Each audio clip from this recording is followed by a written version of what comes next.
Hello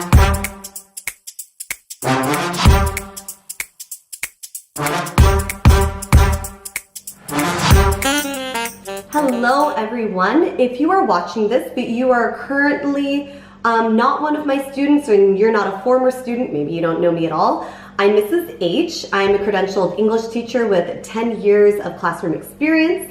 And I'm creating these videos with multiple goals in mind. For my current students, you guys may know the levels of questioning already, but it would be great for you to review it, especially if you're watching this down the road when I'm no longer your teacher and you think you might find these handy.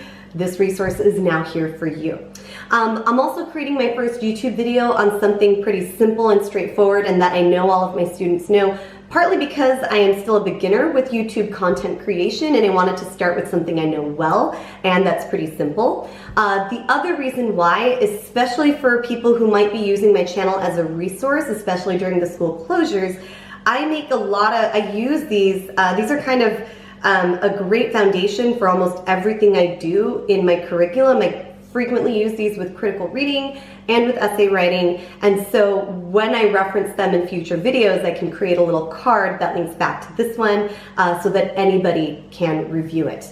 I cannot take credit for this concept. I actually got it from my wonderful staff and English department at the high school where I began my teaching career. Roll Thunder, I'm thinking about you guys.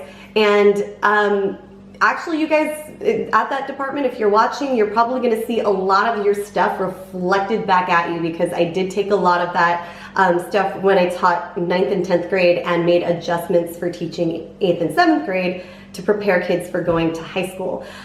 So, you know, if in the way that you guys helped me long ago, hopefully I'm able to help you guys now during school closures or even in the future. So I am a proud cheetah, but thinking fondly of my RHS days. Roll Thunder. So without further ado, here are the levels of questioning.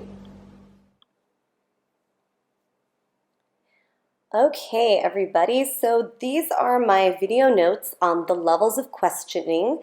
This is Simplified Bloom's Taxonomy. If you've never heard of this before, don't worry about it. I'm just addressing this for fellow educators who might be watching this video.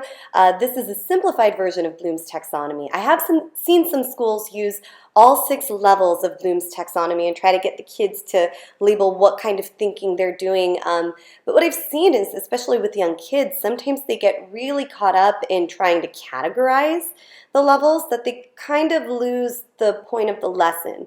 And so a method I've adopted is 3 levels, and I'll go over this, but here's a graphic for you guys to kind of show you how I've simplified those levels of questioning.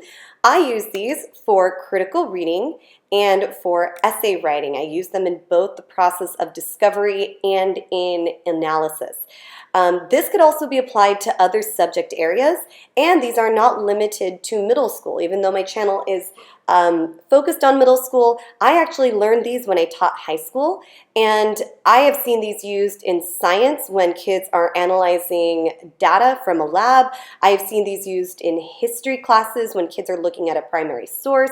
It could even be used in math, especially with the increased amount of word problems. This is very, very helpful. So and I've even seen it used in younger grades too. So this is the levels of questioning, Simplified Bloom's Taxonomy. I'm going to start with level 1. It is known as the literal level, questions that can be answered by the facts in the text. You can literally put your finger on it. So if you look at the graphic at the bottom, it's not just there for decoration, it actually does demonstrate if we're using it in literature. You could pick a detail on the page, such as what is the character's name, what chapter are we in, what did the character say in response to this.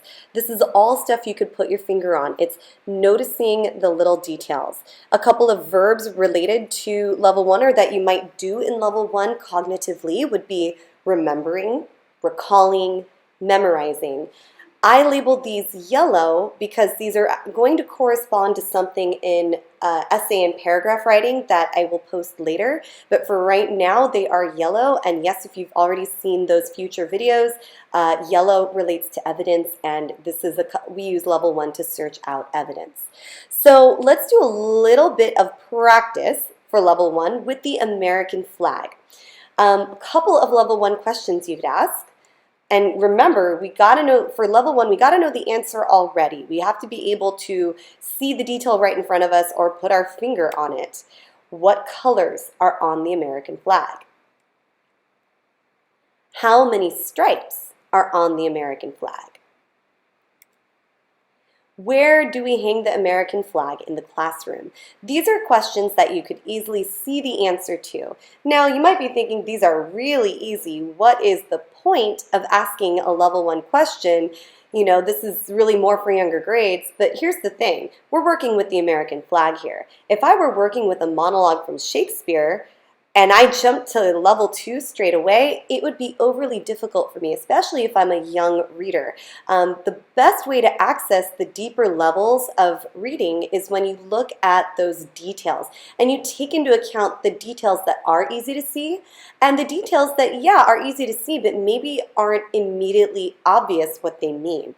So that is the use of level 1, and that is what we use level 1 for. Another sample question before we go on to level 2, what do we do that involves the flag each morning? On to level 2, this is the interpretive level, and again, that graphic, I can't take credit for it. This is actually an adapted slideshow that I stole and then kind of updated for my own use from the RHS English department. Thank you guys again for these materials. So level 2 is interpretive level. The guy has kind of a pensive, thinking look on his face, and that is what you do at level 2. These are questions that require some analysis and interpretation of the specific parts of the text. These are labeled in pink because, yes, they do go into analysis later on, future video. Some verbs that are related and that you do in level 2, figuring, calculating, this is especially true if you're working in math, inferring and analyzing. A couple of level 2 questions. Again, we're going to practice with the American flag because the great thing is you could use a level 1 question, build off of that, and form a level 2 question, especially if your level 1 question was something helpful about perhaps a detail that doesn't make immediate sense. So if we're working with the American flag, we might ask, what do the stars symbolize? It's not written on the American flag that the stars symbolize the 50 states. And symbolism is a very level 2 thing. We look at it and they are symbols. They stand in for the 50 states. What do the stripes symbolize? It is not written there on the flag that they represent the 13 colonies. We have to kind of be taught that, or we have to look and think about it and know a little bit of American history to make that connection. In level 1, we asked, what do we do every morning that has to do with the flag? The answer is the Pledge of Allegiance. And then building off of that level 1 question, why do we pledge allegiance every morning? What does it mean to each individual who does it? What does it mean to the individuals who don't do it? What does it mean to someone who's reciting it but doesn't know what it means? What's that like? These are all level 2 questions. Level 3. Experience-based level. So between, just going back to level 2 for a second, and to remind you with level 3, students do not need to know the answers to these questions. And the point is to write a question as if you were going to ask your teacher this question to help you make more sense of something you're seeing on the page.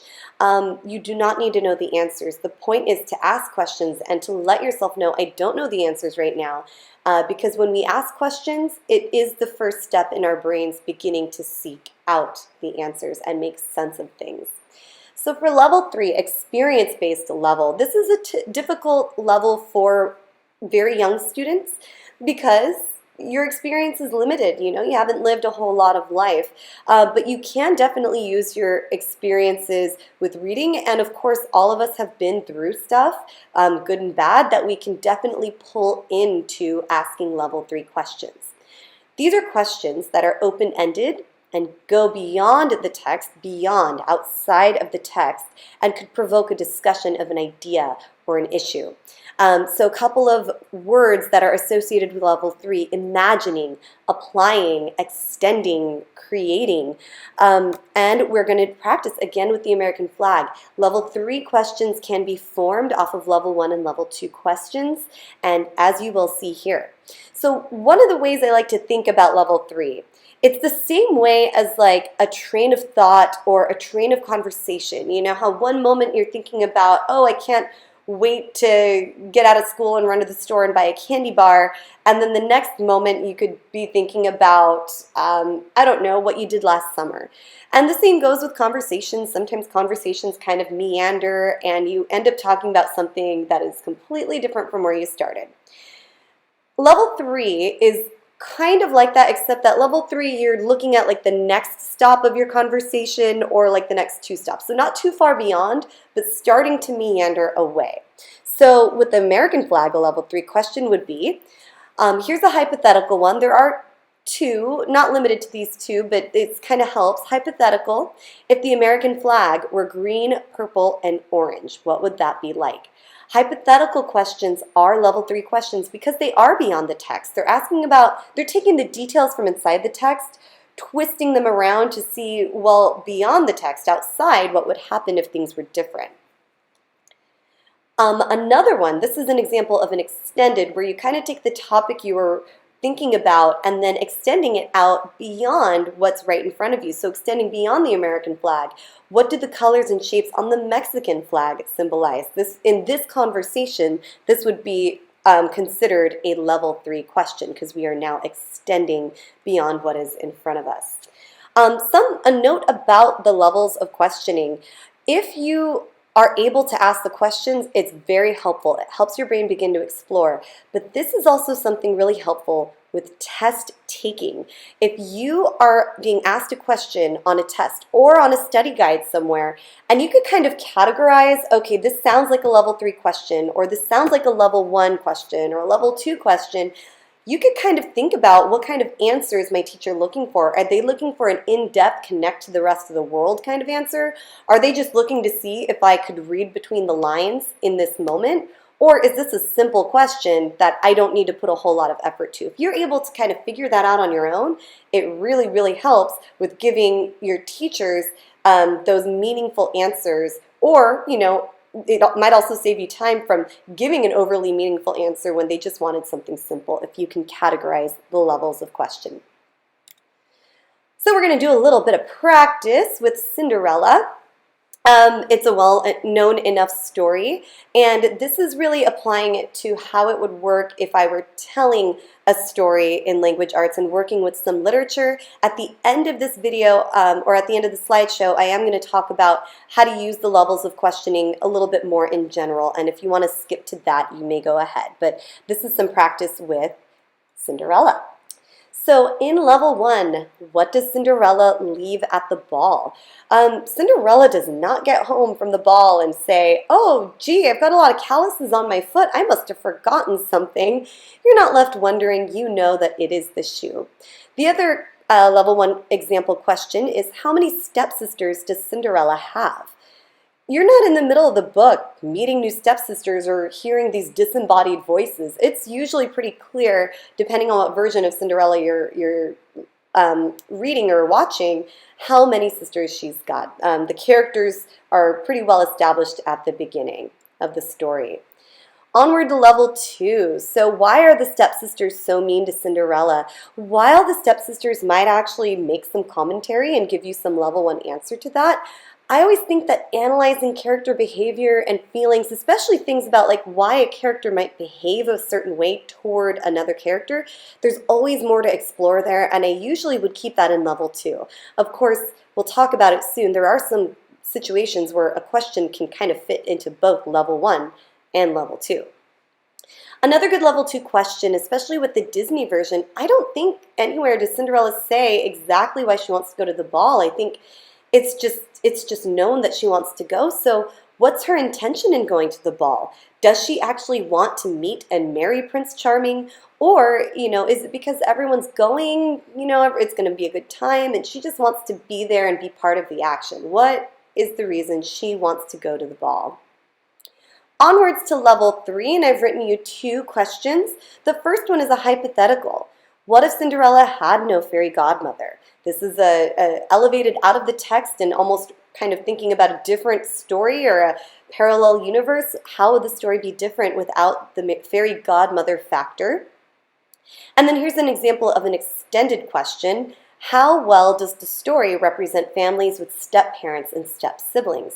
So I've taken this well-known story with a step family and step relatives, and I'm taking it to ask a more broad question out in the larger world that stems from Cinderella, but is no longer truly about the story of Cinderella. Star Wars Episode 4, A New Hope. This is one of my all-time favorite movies, including my favorite Disney princess. I know a lot of you guys are probably fans of Cinderella. I am personally a huge fan of Princess Leia, and when I was a kid, she was not yet a Disney princess, and so when I was asked who my favorite Disney princess was, I always said Belle. But ever since Disney bought Star Wars, however you might feel about it, I love to say that my favorite Disney princess is Princess Leia. I still really love Belle, though. She's pretty awesome, too. So if we're going just on the movie, just A New Hope, not the whole saga, but just A New Hope, for my Star Wars fans out there who might be kind of confused because you know the whole saga, this is just A New Hope. Level 1, who captures Princess Leia? Who is Princess Leia's only hope? This is repeated and very well established. Level 2, why is Obi-Wan or Ben Kenobi hiding out on Tatooine? Now, if you put yourself in my shoes, I had seen A New Hope when I was 8 years old, long before Revenge of the Sith came out, episode 3. And in episode 3, yes, it's pretty well established and discussed, but if you watch A New Hope, it's not super clear who he is, why he's hiding. Like, those questions aren't fully answered in A New Hope, and so I consider that a level 2. However, do remember that in Revenge of the Sith, Obi-Wan says to Anakin, only a Sith deals in absolutes. And this also applies to the levels of questioning. If you look at a question and you kind of say, well, and you're arguing, is that a level 1 question or a level 2? It could be both, depending on the answer you give or depending on what information has already been shared with you. So keep that in mind. A level 2 question that is quite well in the range of a level 2 question: what character traits are demonstrated by the amazing Princess Leia throughout the movie? Nowhere in the movie does it say, Princess Leia is highly independent, sort of sassy, and has a strong sense of purpose. It's not said for you in that way. You gather that by seeing the way that she springs to action, the way that she interacts with characters, and you develop that understanding by pulling those level 1 details together. Level 3, extended. What themes about good and evil are explored in Star Wars that can be related to other movies? So this is extending some of the themes that we see in Star Wars and maybe asking about other movies. And then a hypothetical within the story, not really within the story, but a hypothetical question about the story. If Han Solo had refused to transport Luke and Obi-Wan, would Luke and Obi-Wan have found another pilot? If so, how would the plot be different?